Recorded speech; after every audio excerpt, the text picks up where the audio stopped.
In a previous show, I talked about how Biden's supporters, the people that voted for him, were already starting to regret their decision.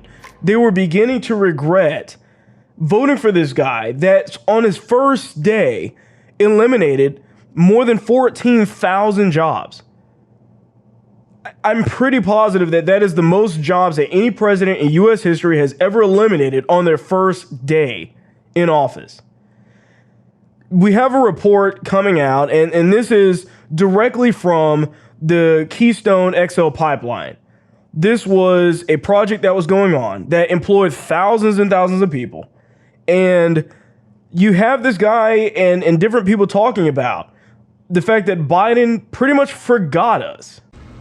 Hi, David. You know, this main road here in the village of Dorchester used to be really busy on an hourly basis at one time with trucks that were carrying industrial equipment and pipes, but you can see no more. And David, I want you to take a look at something because it really exemplifies the way things came to a screeching halt here.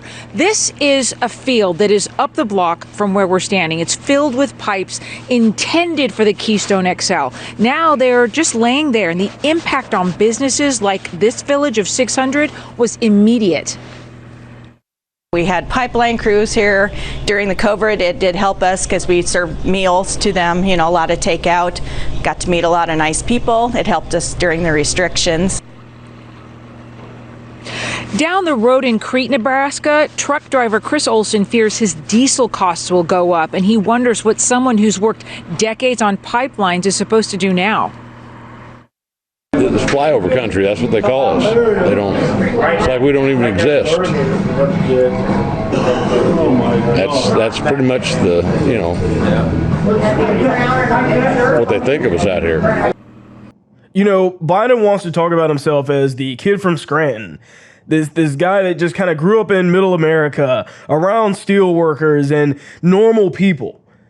But I don't care how he really grew up.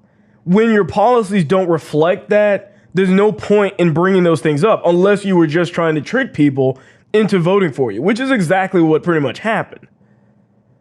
Once again, a stroke of a pen, over 14,000 jobs gone. And you have another, just kind of the reinstatement of politicians that don't care about middle America. They will suck up to California, to New York, to these other big cities and states day in and day out. But if you're in kind of the rural area, or if you're a farmer, or if you're just your normal hardworking individual, you're going to get left behind in this. You're the one that's going to get taxed the most.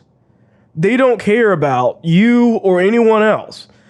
We saw that basically show itself with the recent issue with GameStop and the hedge fund people. All of the Democrats, all of a sudden, that were maybe 30, 40 years ago for the working class person, no longer stand for that anymore. If you're paying attention to this stuff, it's the Republicans that are for the working class. It's the Republicans that care about middle America. It is not the Democrats anymore.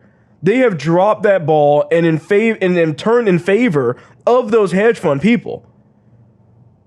I think it was something like 90% of donations that went to Biden from at least from Wall Street, were all Wall Street hedge fund people. It's very clear and obvious where the money is at. All you have to do is follow it. They don't care about people in middle America. They don't care about people that are just normal, everyday Americans doing their jobs. They're only going to protect the elites.